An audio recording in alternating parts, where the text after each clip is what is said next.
2021년 8월 8일 양화교회 주일 예배를 시작하겠습니다.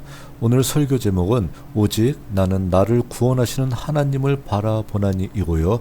성경 본문은 미가 7장 1절에서 7절에 있는 말씀입니다. 성경 봉독하겠습니다. 성경은 미가 7장 1절에서 7절에 있는 말씀입니다. 재앙이로다 나여 나는 여름 과일을 딴 후와 포도를 거둔 후 같아서 먹을 포도송이가 없으며 내 마음에 사모하는 처음 익은 무화과가 없도다. 경건한 자가 세상에서 끊어졌고 정직한 자가 사람들 가운데 없도다. 무리가 다 피를 흘리려고 매복하며 각기 그물로 형제를 잡으려 하고 두 손으로 악을 부지런히 행하는도다. 그 지도자와 재판관은 뇌물을 구하며 권세자는 자기 마음의 욕심을 말하며 그들이 서로 결합하니 그들의 가장 선한 자라도 가시 같고 가장 정직한 자라도 찔레 울타리보다 더하도다. 그들의 파수꾼들의 날 곧 그들 가운데의 형벌의 날에 임하였으니 이제는 그들이 요란하리로다. 너희는 이웃을 믿지 말며 친구를 의지하지 말며 내 품에 누운 여인에게라도 내 입의 문을 지킬지어다. 아들이 아버지를 멸시하며 딸이 어머니를 대적하며 며느리가 시어머니를 대적하리니 사람의 원수가 곧 자기 집안의 사람이로다. 오직 나는 여호와를 우러러보며 나를 구원하시는 하나님을 바라보나니 나의 하나님이 나에게 귀를 기울이시리로다. 아멘. 함께 찬송 413장 부르신 후에 장옥남 권사님께서 우리를 대신해서 기도해 주시겠습니다. 413장 내 평생에 가는 길.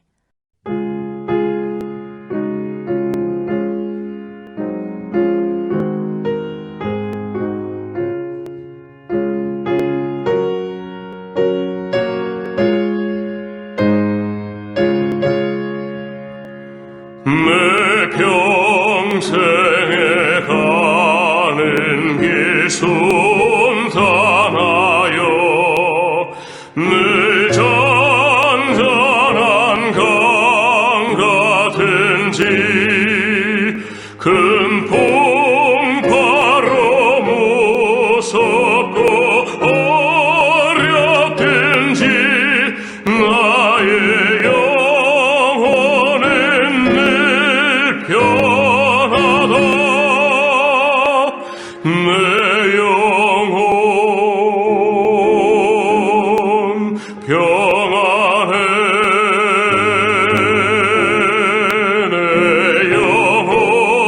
내 영혼 평안해.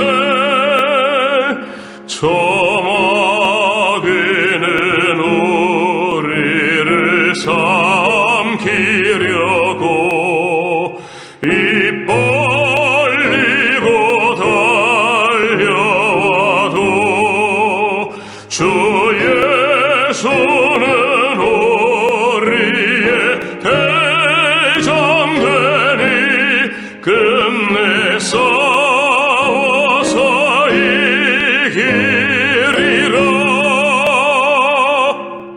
내 영혼 평안해. 내 영혼 평안해.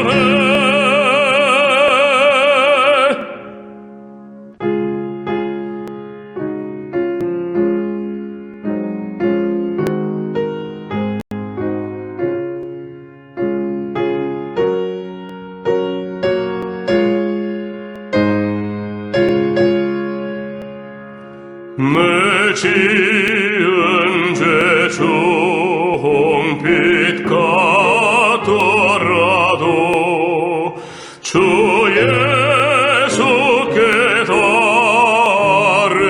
따르면 그 십자가 비로소 다시 세사 흰 눈보다도 정하리라. 내 영혼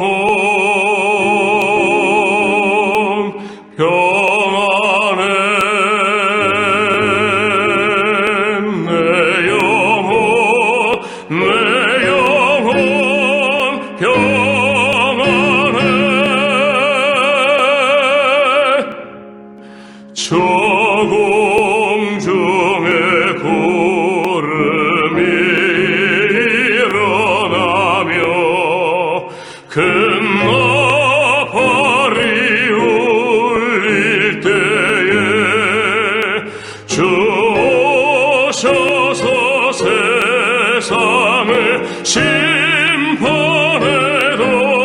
나의 영혼은 겁없으리.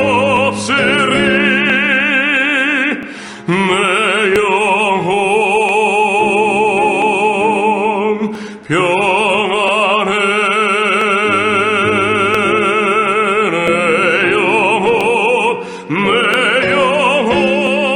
평안해.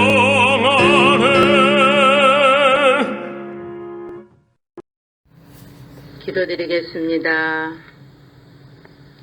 지난 한 주간도 더위에 지쳐 있고 코로나로 힘들어하는 저희에게 지팡이가 되어주시고 등불이 되어주신 하나님 아버지, 참으로 감사합니다. 아버지, 오늘은 주일 예배를 드리려고 합니다. 오늘 귀한 주님의 말씀 갈급했던 마음이 기쁨으로 변화되어 그 말씀으로 한 주간도 힘이 되게 하여 주시옵소서. 목사님과 양화교회 가족들 건강하며 영원히 잘되며 강건하게 지켜주시옵소서. 예수님의 이름으로 기도합니다. 오늘 본문은 모레셋에서 활동한 미가 선지자의 말씀입니다. 미가 선지자는 주전 8세기 남쪽 유다에서 활동했던 예언자로 그의 출신지는 예루살렘에서 남서쪽으로 40km 정도 떨어진 언덕에 있는 작은 촌락인 모레셋이란 장소였었습니다. 여러분들이 지도에서 볼 수 있듯이 이 도시는 주전 8세기 후반 아시리아의 팽창 정책으로 말미암은 잦은 이집트 팔레스틴 원정의 길목에 위치한 도시로서 침략과 약탈로 말미암아 고난을 당하고 있는 작은 유다 도시의 상황을 잘 반영해주고 있는 장소라 얘기할 수 있습니다. 선지자는 바로 이곳에서 활동하면서 이곳에서 고난당하고 있는 많은 사람들의 모습을 발견하고 그들을 위해 예언의 메시지를 외쳤던 사람이라고 얘기할 수 있습니다. 선지자 미가는 다음과 같은 예언의 특징을 가지고 있는 예언자라 얘기할 수 있습니다. 미가는 동시대 예언자인 이사야가 수도 예루살렘에서 활동하며 도시 중심적인 예언을 한 것과는 달리 조그마한 농촌 지역에서 활동하며 제주들의 수탈에 고통당하고 있던 가난한 농부들을 대변했던 예언자라고 볼 수 있습니다. 그렇기 때문에 그는 상대적으로 예루살렘을 중심으로 뿌리 깊게 내리고 있었던 다윗 언약의 영향을 크게 받지 않은 모습을 종종 보여주고 있습니다. 또한 미가는 성역을 인정하지 않는 예언으로 다윗 왕조와 더불어 다윗 계약을 이루고 있는 또 하나의 기둥인 예루살렘 성전에 대해서도 예외 없이 심판의 대상임을 알리고 있었습니다. 성전도 수풀의 높은 것 같이 한마디로 황폐하게 될 것이다 라고 하는 미가 3장 12절의 예언은 가장 대표적인 예언으로서 훗날 그의 후배 선지자였던 예레미야도 성전 앞에서 성전의 심판을 예언할 때 미가의 메시지를 예언할 정도로 그의 예언은 정말 후대까지 커다란 영향을 끼쳤던 예언이었었다라고 얘기할 수 있다라는 것입니다. 어쨌든 이와 같은 상황 속에서 미가는 임박한 심판이 그의 고향 지역인 유다 남부 지역에 어떻게 영향을 끼쳤고 또한 그 가운데서 커다란 고통을 당하고 있는 당시의 백성들에게 또 자기의 어떤 고향 사람들에게 그 가운데서 하나님을 믿고 의지하면서 이 어려움을 극복해야 된다라고 하는 메시지를 전했던 예언자가 바로 미가 선지자라고 얘기할 수 있다는 것입니다. 미가의 예언을 읽었던 많은 사람들은 그를 단 한마디로 정의의 예언자이다 라고 평가하고 있습니다. 그의 유명한 정의의 메시지는 미가서 3장 1절 이하에 나와 있습니다. 야곱의 우두머리들과 이스라엘 족속의 통치자들아 들으라, 정의라는 것이 너희의 본분이 아니냐라고 그는 메시지를 시작하면서 타락한 종교인과 농민을 수탈하고 있는 탐관오리 등 또한 타락한 지도자들 향해서 강한 메시지를 외치고 있었습니다. 미가는 가난한 사람들의 재물을 빼앗는 탐욕스러운 자들과 또 정의를 베풀지 않고 그 자신이 억압을 자행하고 있는 타락한 지배자들, 또한 오직 자신이 사는 것에서만 눈이 어두워 그들을 향해 단 한마디 책망도 하지 않고 있는 성직자들을 바라보면서 그들이 반드시 망할 것이다. 또한 하나님의 정의가 그들을 위해서 반드시 실현될 것이다. 라는 것을 외치고 있었던 것입니다. 다시 말해 미가는 현재 가난한 사람들을 억압하고 있는 부유한 자들은 그들의 정치적 경제적 특권뿐 아니라 모든 종교적 특권 역시 반드시 상실될 것이며 현재 억압당하고 있는 자들은 여호와의 뜻에 의해 땅을 얻게 될 것이고 아름다운 미래와 또한 새로운 종말론적인 회복의 희망이 그들을 기다리고 있을 것이다 라고 강하게 메시지를 선포하고 있었던 것입니다. 오늘 본문의 말씀은 이러한 미가 선지자의 예언의 특징이 가장 잘 나타나고 있는 말씀이라고 얘기할 수 있습니다. 선지자는 7장 1절 말씀에서 부패한 백성으로 말미암아 탄식의 메시지를 바라고 있습니다. 하나님의 심판의 선언 이후 조금 더 나아진 것이 없는 백성들을 향해 예언자는 그들의 현재의 상황이 과일 수확 후 아무것도 남아있지 않은 과일나무에 비유하고 있습니다. 오늘 본문의 말씀은 7장 1절에 의하면 재앙이로다 나여 나는 여름 과일을 딴 후와 포도를 거둔 후 같아서 먹을 포도송이가 없으며 내 마음에 사모하는 처음 익은 무화과가 없도다 라고 얘기하고 있습니다. 이 말씀은 선지자가 하나님의 말씀을 듣고 그대로 행하는 사람들을 찾아 나섰지만 아무것도 얻지 못하고 돌아온 상황을 비유적으로 말씀하는 말씀입니다. 과일나무에는 수확이 모두 끝났고 포도나무에는 아무것도 달려있지 않은 상황입니다. 하나님의 무서운 심판의 메시지가 끝난 후 많은 사람들이 자신의 잘못을 회개하고 하나님께 돌아와야 되는 상황임에도 불구하고 이런 참담한 결과가 나온 데에 대해서 선지자는 재앙이로다 라고 외치고 있는 것입니다. 2절에서 선지자는 예루살렘의 현재의 절망적인 상황을 더욱 구체적으로 기술하고 있습니다. 그곳에는 더 이상 경건한 사람들이 남아있지 않았고 정직한 사람 역시 더 이상 그곳에 머무르지 못하고 사라져 버리고 있었던 것입니다.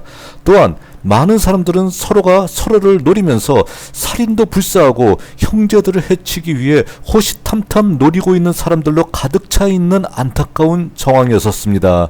경건한 사람들이 사라진 안타까운 상황에 대해서는 다윗도 그의 시를 통하여 미가와 비슷한 탄식을 한 바가 있습니다. 시편 12편 1절 말씀에 의하면 여호와여 도우소서 경건한 자가 끊어지며 충실한 자들이 인생 중에 없어지나이다 라고 외쳤던 상황입니다. 다윗과 같은 안타까운 상황이 미가 당시에도 일어나게 되었는데 하나님의 심판의 말씀을 듣고도 경건한 삶과 정직한 모습을 회복하지 못한 이스라엘을 향해서 미가 선지자는 더 이상 어디에 희망을 둬야 할지 모르는 안타까운 상황 속에서 끝없이 탄식의 말씀을 토해내고 있는 것입니다. 하지만 백성들은 약한 사람을 해하기 위해 혈안이 되어 있는 슬픈 현실만이 나타나고 있는 안타까운 정황이 계속되고 있습니다. 이제 3절에서 미가 선지자는 자신이 그토록 신랄하게 비난했던 대상인 백성들의 지도자들이 여전히 악을 행하며 자신의 행위를 전혀 고치지 않고 있는 모습을 보여주고 있습니다. 그들의 두 손은 오로지 악을 행하는 데만 쓰이고 있고 모두가 탐욕스러운 관리, 돈에 매수된 재판관, 사리사욕을 채우는 권력자들로 가득 찬 예루살렘의 모습을 가감없이 우리들에게 보여주고 있습니다. 또한 이들은 서로 공모하여 가난하고 힘없는 사람들에게 멋대로 억울한 선고를 내리고 있습니다. 이러한 상황 속에서 선지자는 다시 한번 정의를 행하라는 하나님의 명령을 기억하게 합니다. 이렇게 사회 정의가 땅에 떨어진 현실에서 하나님께 은혜를 받는 일은 사실상 불가능하며 나라가 올바른 방향으로 발전해 나가는 일 역시 여전히 불가능하다라는 것 사실을 선지자는 보여주고 있습니다. 하지만 악을 도모하는 사람들은 서로 공모하여 그들의 힘을 더욱 강하게 하고 약한 사람들을 더욱 괴롭힐 준비를 하고 있었기 때문에 이제 하나님의 심판이 곧 임박할 수밖에 없음을 선지자는 선언하고 있는 것입니다. 4절에서는 악을 도모하고 있는 사람들에 대해서 하나님의 냉정한 평가가 이어지고 있는 모습을 우리는 볼 수 있습니다. 즉 그들은 한마디로 제일 좋다라고 하는 자도 쓸모없는 잡초와 같고 가장 정직하다라고 하는 자도 가시나무 울타리보다 더 나쁘다라고 하나님의 말씀을 선지자는 대언하고 있는 것입니다. 이 말씀은 그들에게 희망이 없다는 소리이며 더 이상 하나님께서 인내로 그들을 지켜보실 수 없는 상황임을 선지자는 선언하고 있는 것입니다. 이제 파수꾼의 날이 그들에게 임하게 될 것을 선지자는 선언하면서 이 파수꾼의 날은 곧 심판의 날을 의미하는데 하나님께서 너희를 심판하실 날이 다가왔다라는 말씀을 선지자는 전하고 있는 것입니다. 5절에서는 하나님의 심판으로 악인들이 멸망해가는 과정을 보여주고 있습니다.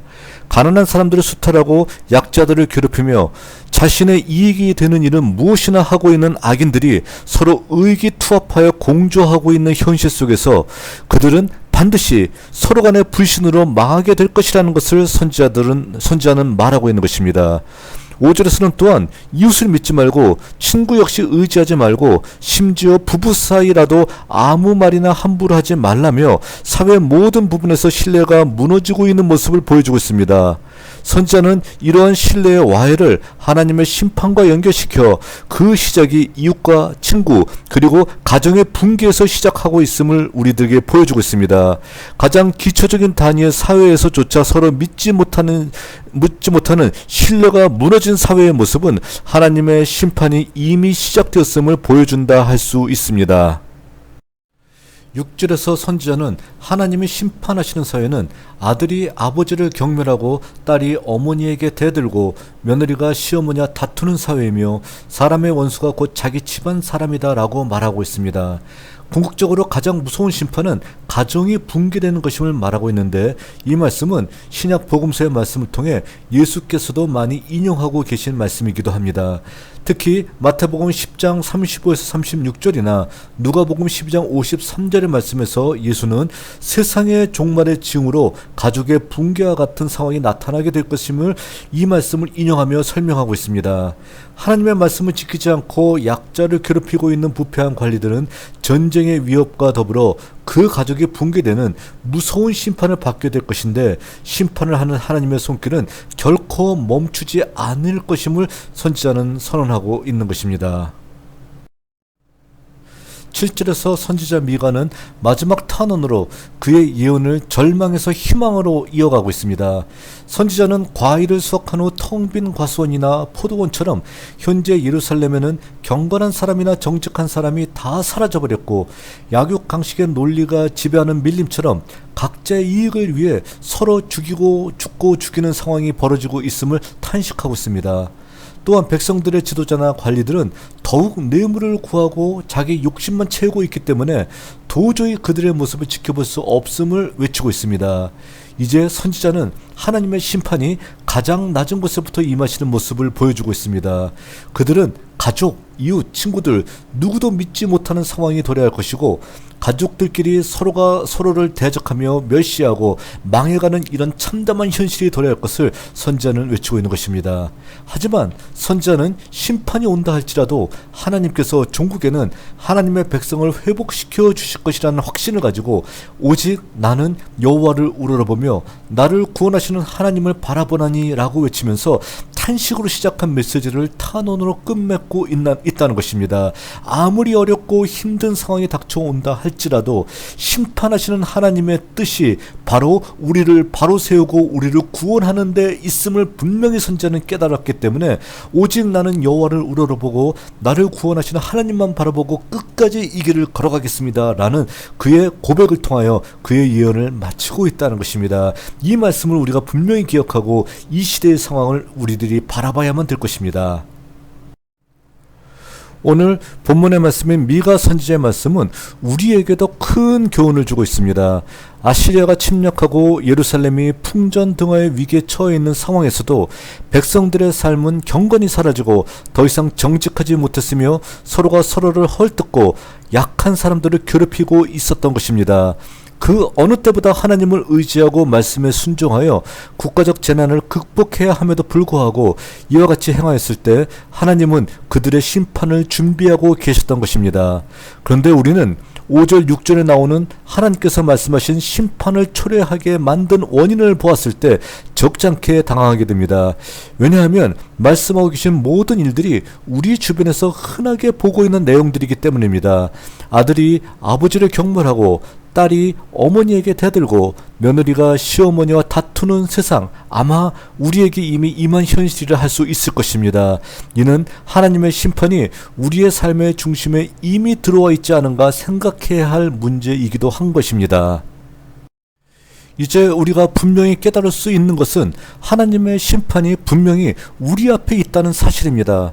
그리고 선지자의 말씀을 선지자 시대의 유이례적 사건에 국한된 메시지로 바라보는 것은 분명 잘못된 것이고 바로 우리의 현실에 대한 질타로 이해하고 회개해야 하는 책임을 우리가 반드시 보여야 될 것입니다. 이득을 위해 수단 방법을 가리지 않는 사람들, 권력을 위해 어떠한 불이라도 용납하는 사람들, 그 가운데서 항상 강자에 의해 짓밟히고 있는 약자들, 그리고 힘없는 사람들 편에 서지 못한 교회들, 전염병으로 모두가 힘들어하는 상황 속에서도 미래의 희망을 보여주지 못하고 있는 교회들, 그리고 무너져가는 가정을 속수무책으로 바라보고 있는 사람들, 바로 이러한 모습이 우리 사회의 불편한 진실들이며 슬픈 자화상이라 할 수 있을 것입니다. 이제 우리는 두려운 마음으로 하나님의 말씀을 청종하여 옳지 못한 현실을 고치기 위해 노력해야 할 것입니다. 결론적으로 우리 양호교회 성도들은 미가 선지자의 예언의 말씀을 통하여 오늘 이 시대 하나님께서 우리에게 주시는 교훈의 말씀을 찾을 수 있어야 될 것입니다. 첫째로 우리는 재앙이 일어난 이유를 분명히 알아야 될 것입니다. 재앙은 우연히 일어난 것도 자연히 일어난 것도 절대로 아니라는 것입니다. 하나님께서 우리들의 삶을 바라보시면서 행하신 심판의 결과라는 사실을 우리가 분명히 기억해야 된다는 것입니다. 하나님께서 우리들에게 무엇 때문에 재앙을 주셨는가 라는 것을 깨달으면서 하나님, 우리의 잘못을 돌이키고 회개하고 이제 하나님 앞에 다시 일어서겠습니다 라고 다짐할 수 있는 모든 성도들이 되어야 된다는 것입니다. 둘째로 우리 양학의 성도들은 역사 속에서 활동하시는 하나님의 모습을 발견하고 그가 우리의 모습을 바라보며 심판을 준비하지 않도록 돌이켜야 한다는 것입니다. 우리가 강한 자 입장에서 약한 자를 괴롭히지는 않았는지, 우리가 가족들이 하나님 앞에 둘러앉아 함께 기뻐하고 함께 기도하며 화목한 가정을 이루는지 아니면 우리가 가족을 붕괴시켰는지 우리가 분명히 기억해야 된다는 것입니다. 하나님께서 우리를 바라보시면서 기뻐하고 우리를 바라보시면서 새로운 역사를 우리들에게 부여하셔야 되는 것이지, 우리를 바라보고 심판을 준비하시는 그러한 삶을 살아서는 결단코 안 된다는 것을 우리가 분명히 깨달아야 된다는 것입니다. 세 번째로 우리 양학의 성도들은 위기의 역사 속에서도 희망을 잃지 말고 나는 절망의 상황 속에서도 여호와를 우러러보고 나를 구원하시는 하나님만을 바라본다고 외치는 선지자와 같이 험한 세상을 향해 바로 이러한 희망의 메시지를 들고 나아갈 수 있는 성도가 되어야 된다는 것입니다. 아무리 절망의 상황 속에서도 아무리 힘들고 어려운 현실이 우리에게 닥친다 할지라도 그 가운데서 나를 바라보고 계신 주님을 바라보면서 주님, 나는 주를 우러러볼 따름입니다. 나는 하나님만 바라며 이 길을 걸어가겠습니다 라고 외치면서 험한 세상의 등불과 같은 역할을 감당할 수 있는 우리 모두가 되어야 된다는 것입니다. 마지막으로 우리 양학의 성도들은 절망과 불확실성에 판치는 세상 속에서 하나님의 구원을 선포하고 희망을 외치는 성도들이 되어야 된다는 것입니다. 바로 모두가 절망하고 있고 모든 사람들이 도대체 앞길이 무엇인지 가늠할 수가 없다라고 아우성치고 있는 이런 현실 속에서도 나는 하나님의 구원을 분명히 바라보고 있다. 구원의 하나님이 바로 우리 앞에 계시다라고 외치면서 하나님의 구원을 세상을 향해 선포하고 모든 사람들에게 희망을 증거하는 사람들이 될 때 하나님께서도 이러한 야훼 성도를 바라보며 기뻐하신다는 사실을 우리가 분명히 기억해야 될 것입니다.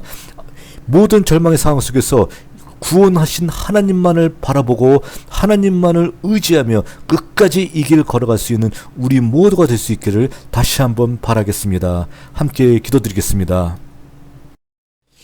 사랑의 하나님, 그치지 않는 전염병으로 말미암아 어렵고 힘든 환경이 우리들을 끝까지 괴롭히고 있지만 이 가운데서도 우리는 언제나 하나님을 우러러보고 하나님만을 바라보며 그의 이름을 부르며 주님 앞에 달려갈 수 있는 저희들 될 수 있게 도와주시옵소서.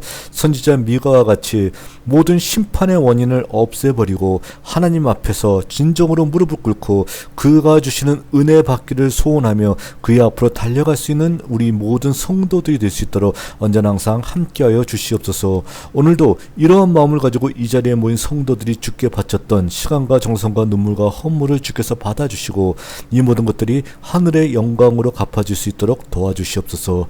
예수님의 이름으로 기도하였습니다. 아멘. 광고 말씀드리겠습니다.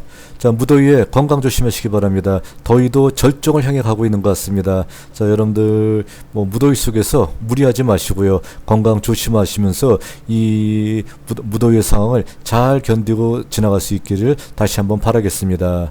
자, 그리고 다음 주일 기도는 오선아 집사님께서 수고하시겠습니다. 집사님께서는 수요일까지 저한테 카카오톡으로 기도 녹음한 내용을 보내주시면은 제가 동영상을 만드는데 삽입하도록 하겠습니다. 지난주에 하나님께 바쳐줬던 예물은 11조 예물에 함승모 집사님께서 드리셨습니다. 하나님께 감사드립니다. 자, 그리고 다음 주일 예배 상황은 주중에 또다시 어떻게 저희들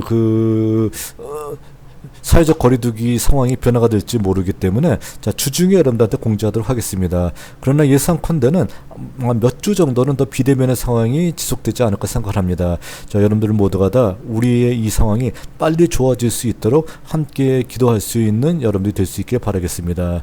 자, 그리고 오늘부터는 한 가지 더 추가해서 여러분들 기도를 부탁드립니다. 우리 수험생인 오윤주 성도를 위해서 함께 기도해 주시기 부탁드리겠습니다.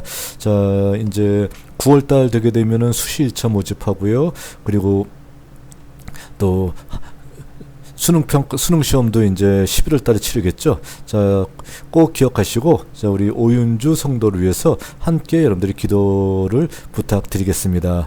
자, 다른 광고 사항 없으시면은 축도함으로 예배 마치겠습니다.